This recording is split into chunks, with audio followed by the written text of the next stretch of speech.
Pas de complexe. En mode 360 degrés. Pas de complexe. En mode 360 degrés. Tous s'abonner n'a pas de complexe TV, pas de complexe TV la cité. Ah complexe il a raté na rata TV. Bagag ya mission solo sans complexe. Ba théâtre ya solo sans complexe. Ba émission ya solo sans complexe. Ba film pe ya solo. Ba télé réalité pe ya solo. Wap na awa pas de complexe TV. Pas de complexe TV. Baka ba mon épouse. Pas de complexe TV. Pour côté mon nani. Ah complexe il a raté. Bino ne beaucoup de complexe. Itali bino. Pas de complexe TV. Oh, pas de complexe à Kati, kata, bao, nasi alisakanya, kata. Pas de complexe TV, chez Nakolanda dit. Tout s'abonner à Rouge massivement partout, vous allez s'abonner, cliquez, au moins, les notifications, mbala. Pas de complexe. En mode 360 degrés. Pas de complexe. En mode 360 degrés.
Yeah.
Seigneur, balandi ya pas de complexe. Vraiment, Nzamba Pambola Bino Lisusu. Là, je bénis mon frère Touji, Oazali DGA. Pas de complexe, c'est vraiment Nzamba Pambola Ye. Ye wana pazana si mama si nous pouvons pour balancer sur l'image. Oyo pona comme à type place yo zali. Vraiment Nzamba Pambola. Pas de complexe, ça émission malamu mingi. Parce que les gens qui battu, les gens qui ont battu dans le complexe, les gens qui ont battu dans le complexe d'infériorité, les gens qui ont battu même dans le complexe de supériorité, les gens qui ont battu dans la position oyo bango ba oyo kozwate vraiment nzamba za malamu mingi nzamba pambola susu ndeko oyo on a initiative pas de complexe oteka kwanga teka kwanga obanga mutu te o azoteka mituka obanga mutu te o azana ba alimentation pour un jour yo po ça nini okokoma parce que nayebi ndeko moko un bien aimé aza vraiment lelo aza na alimentation mais balobi abana oteka pétrole na campus ateka oui abana oteka pétrole na quartier ateka mapa ya mwamba mwana mbala ateka mapa mwamba aza étudiant mais azoteka mapa mwamba mais lelo vine eza pena très assise akoma comme ça isinga papa na tosoma le pont moko to je me suis dit mais Kalami Kutute, Azobala, l'une de mes filles, oyo, il y a église, vraiment, ils ont malin au mingi. Alors, ce qui est complexé, ma kamsu ce qui est bangakiango, belazan ninga zate, mais le gars est mis comme à bongo, et ça ranine. Ou à bandé que ça l'a mouké, et on a bien à buzoba, mais à commission on a formé mon copain. Lelo, vie est changée. Alors, tout le monde a yé, frère, tout le monde a yé, frère Manuel. Maman a piqué crise. À quelle urgence na Moamba. Alors on a Moamba qui campus. Nous avons fait un bon moment de ces aïeux. Dépenses sur sali et comme tu n'as pas plus de $8,000 pour dépenser pour la maman. Je me suis dit mais bon aussi quoi ce gars là qui est complexé. Je me suis complexé. Na ça la beauté, na cause sa beauté. Pas de complexe zawana vraiment za mapambola. Question tuninga balobi 5 mois après confinement. Ni tu veux retenir. Bon, ouais, de quelle manière. Donc, et l'autre cas tu veux retenir, la première chose, nzamba nzambe. Parce que au cas où ça la makambo est nzambe. Pour na kata confinement, les acquis désespoir. Les acquis désespoir que désespoir dans le sens ni. Tu n'as pas souhaité, tu as 2 semaines. 2 semaines, tu te réussis à 5 mois. Baba, le coup de conformement, l'église est kangami. Tu as le baquet, oh, il y a un ballon dans la ici, l'église est conformement suite. Et c'était ça. Le fait bon, il faut conformement, mais Dieu a fait que l'église est prenante. Bon, les sons penza arrêtés. Il y a ma casse, tôt au moins, dans Nzamba Kokanga. Nzamba va mettre à temps et à circonstance. Nous avons permettre que la Bible le qui dira qu'une chose arrive sans que l'Éternel ait ordonné. C'est de la volonté de Dieu que viennent les mots et les biens. Donc ma bébé, ma lame et où tu as la volonté, il y a un Zambé. C'est Dieu qui permet tout. Mais la Bible est sur le baquet, quand de mauvaises choses arrivent, juste à ça, la Bible est sur le baquet, pourquoi l'homme vivant se plaindrait-il qui se plaint de ses propres péchés? Pourquoi Makambo et Yaki qui est confinement 5 mois église de formaté. Tu raison na katina bisoke. Peut-être to bungaki. Tu veux que musika nzambe. Mais lelo nzambe to songi na nzambe pena ozongi pena et pas na nzambe o raison de te. Nzambe soki na bungaki parce que avant tout même na prière na biso to loba que Seigneur to bungi pa na yo limbisa biso. Tout le monde avait reconnu que tu es musika. Et tant que tu y es pas na nzambe, c'est pas par sentiment sur to ozonga que non. Tu as qui plus fanatique. Au moins même dans le match, tu as des fanatiques, tu as des supporters. Tu as des supporters qui ont malamu.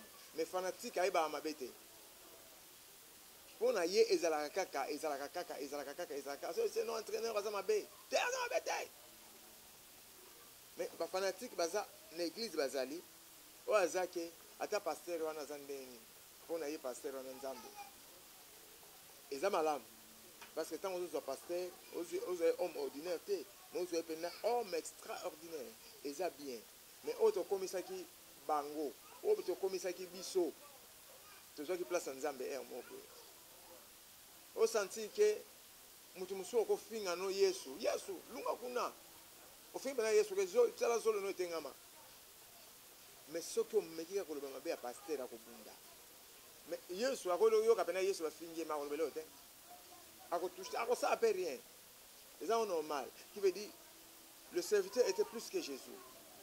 Jésus prenait, qui veut dire le serviteur prenait la place de Jésus-Christ. Même l'église.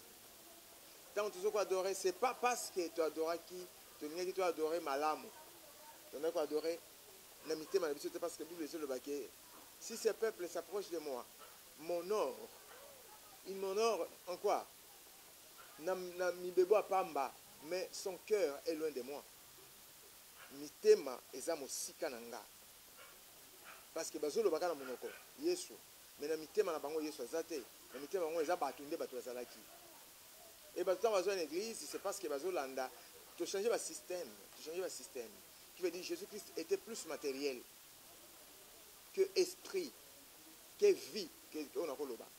Jésus-Christ n'est pas matériel, mais Jésus-Christ c'est une vie. Jésus-Christ a sa vie. Parce que quand tu as Jésus, tu as la vie. La Bible dit celui qui a le Fils a la vie, mais celui qui n'a pas le Fils n'a pas la vie. Alors, on n'avait pas le Fils en nous, mais on avait plus les problèmes matériels. Nazangi, Nzambe, on avait besoin d'un Dieu qui donne, d'un Dieu matériel, d'un Dieu qui a fondé plus, après Sakabilo comme Mokoboy. Non pas d'un Dieu qui sauve. Nzambo abi qui s'arrête, mais Nzambo a Pesaka. Nzambo a saluté, Nzambo a repentance.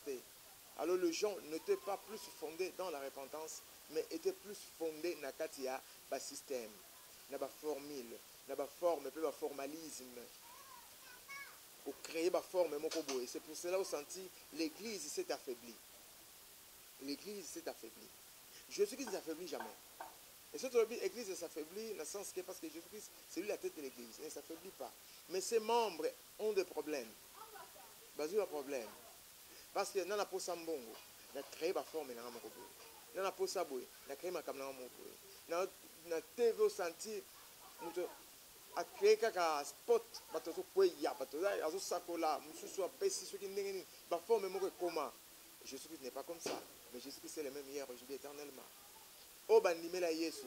Pierre a télémé à lobby, les gens eurent le cœur vivement touché. Et il dit à Pierre, homme frère, que ferons-nous? Le gens ne demande plus aux gens, aux serviteurs de Dieu, tout ça, tout ça, papa, tout ça, on est à Makala. On est à Makala. Il a Makala.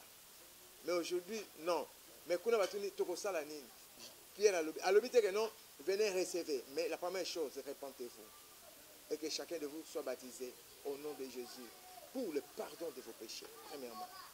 Et vous recevrez les dons du Saint-Esprit. Or, quand on s'est repenti, tu es baptisé.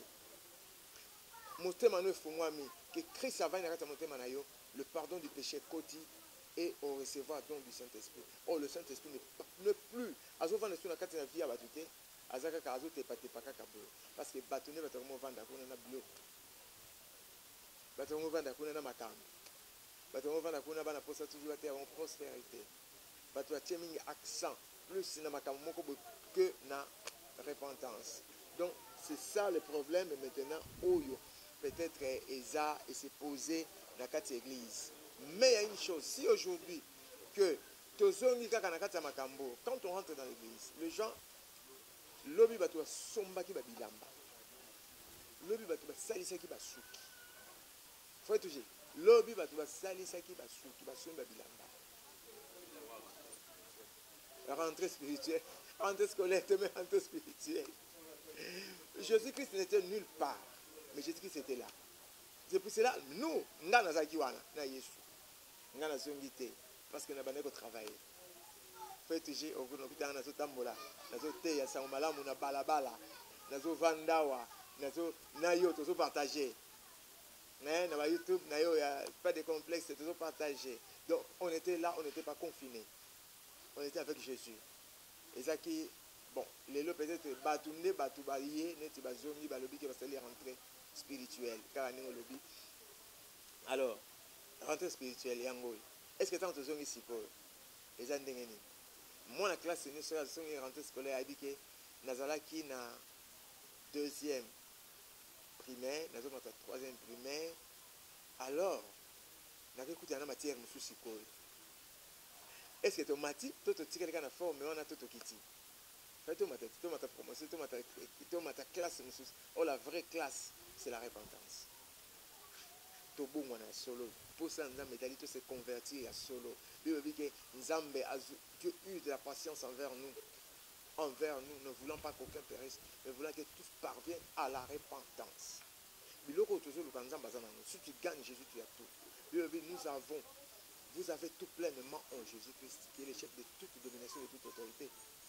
Dans 2 Pierre 1, 3, la Bible le dit que comme sa divine puissance nous a donné tout ce qui contribue à la vie et à la piété, au moyen de la connaissance de celui qui nous a appelés par sa propre gloire, au moyen de la, si tu as la connaissance de Jésus, tu verras la gloire de Dieu.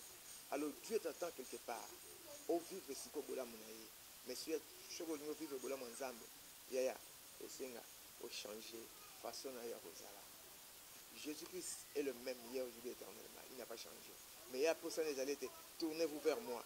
Au lieu de nous tourner vers les hommes, vers les églises, l'église de Karamaki. On ne sait pas.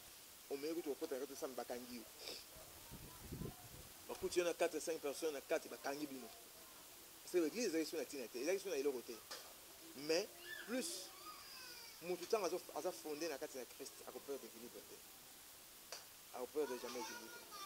Alors, pour ça, nous avons besoin de tout balouer pas inalié. C'est ça, l'église, elle dit, l'escalier à l'eau, les alakanaka, c'est l'église. L'escalier à l'eau, là, les alakanaka, c'est l'église. Tant. Ah, on est sur le côté de la tête, on a l'eau la tête. Jamais. Sur le côté de la tête, on a bénité. Jamais. Les autres, c'était Moutounio, ça a 4 na Christ. Aza béni. Moutounio, ça a hier, ça a béni. Alors, il est le temps maintenant que Moutounio soit la mouka. Monsieur Salamouka, parce que même dans le confinement, on sentit les réfugiés, ils se perdre. Il y a une église au Kassate qui va se repentir. Oh, les sommes jamais.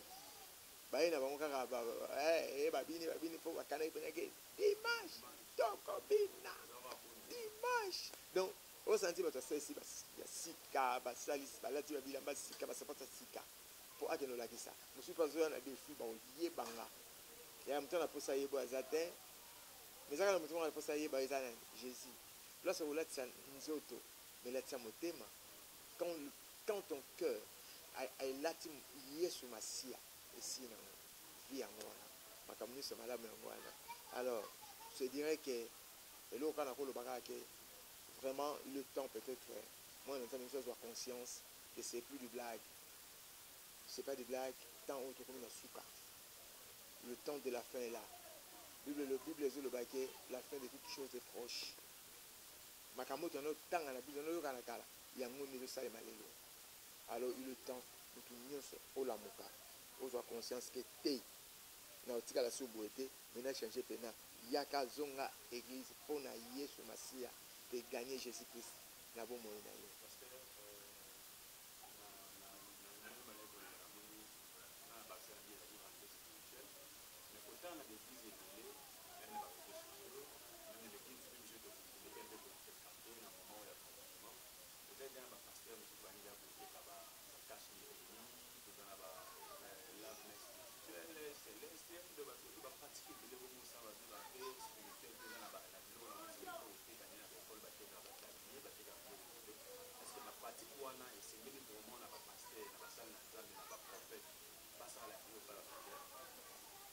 Donc, et ça, le coup, la moto créé, le coup, nous avons salaire encore pour nous. À quoi sert le cabilo comme premièrement, pour Tchana, nous avons ce qu'on a fait Bozindo et Bonzambe. Oh, nous c'est tout salaud. Tu sais, ils ont l'église de Belé, ils sont animés à la note de TV. Ils sont animés, qu'est-ce qu'ils ont malade de mais oui, Jésus. Oui, Jésus. Cachiné spirituel, pour ça. Ce cachiné nini. cache spirituel donc cache béni hein na au béni hein lave même béni bon les abango bon ndenge bazuli yango mais en réalité ce sont des formalismes les makambo ko ezaka nango te pe otika kozala te parce que confinement on a maladie on a no ndenge yeli eza na maladie eloko malamu te eza na sango malamu te eza na sango malamu te eza eloko mo malamu te pe so ezo sonner bien te et puis tant on loba ke nous maladie va na ndako parce que vous contaminez bato belé mais c'est dans l'église où les hommes sont guéris. Bible le dit allez guérissez les malades, purifiez les lépreux, hein, ressuscitez les morts. Quelle maladie au Christ a quoi les mana nanzira na yo? Quelle maladie au Christ a quoi les mana nanzira na yo? Corona c'est quoi? Est-ce que corona est les cas puissance à Jésus? Parce que si tu as la puissance de la guérison, bilo qu'on a nion c'est bon. Dans nos yeux en haut. Et là on a la Bible est recommandé. Ce qui n'est pas dans la Bible n'est pas normal. Tant que tu le gâteau fondant, tout ça lango forme mon ko boiza bien té. Des infectants spirituels les aragnés. Des infectants mini. Non. Oui de lutte mais bon, n'est-ce pas oui de lutte. C'est une recommandation biblique. La Bible le dit, quelqu'un parmi vous est malade, qu'il appelle les anciens de l'église, et ils prieront pour lui en loignant l'huile. Et la prière de la foi sauvera les malades. Même s'il a commis des péchés, il sera pardonné. Nous les a recommandés dans ça.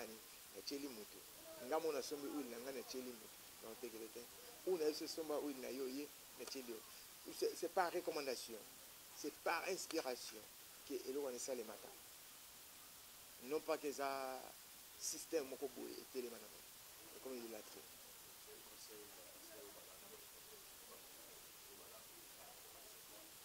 Bon, je sais que les a passé pour nous donner on a eu pas parce qu'à confirmer. Albadé Lomba. C'est le Manga Mbuzoba. Mais je dirais que Jésus-Christ est la vie. Jésus-Christ est Seigneur. C'est Jésus qui donne la vie. La vie n'est pas nabiloko. La vie n'est pas matériel. La vie est spirituelle. La vie, c'est Jésus. Il n'aime taper si biso bon monde. Alors, surtout que peut-être que le baquet non, tout le monde tient ceux qui ba biloko ni les gens ont normal. Les gens ont normal. Et donc le peuple dit tant il y a sur ma bonne place on ici à continuer. Pas de complexe. À mode 360 degrés. Pas de complexe. À mode 360 degrés. Tout ça, pas de complexe TV, pas de complexe TV. La cité, ah, complexe, il y a raté dans la TV. Bagage ya mission solo sans complexe. Ba théâtre ya solo sans complexe. Ba émission ya solo sans complexe. Ba film pe ya solo. Ba télé réalité pe ya solo. Wap na awa pas de complexe TV. Pas de complexe TV. Baka ba moni kuluzu. Pas de complexe TV. Wa côté mo nani. Ah complexe ya raté. Bino ne beaucoup de complexe. Itali bino. Pas de complexe TV. Oh, pas de complexe à Kati, kata bao, nasi alisakanya kata.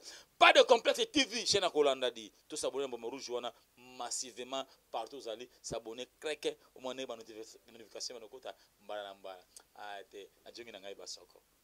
Pas de complexe. À mode 360 degrés. Pas de complexe. À mode 360 degrés.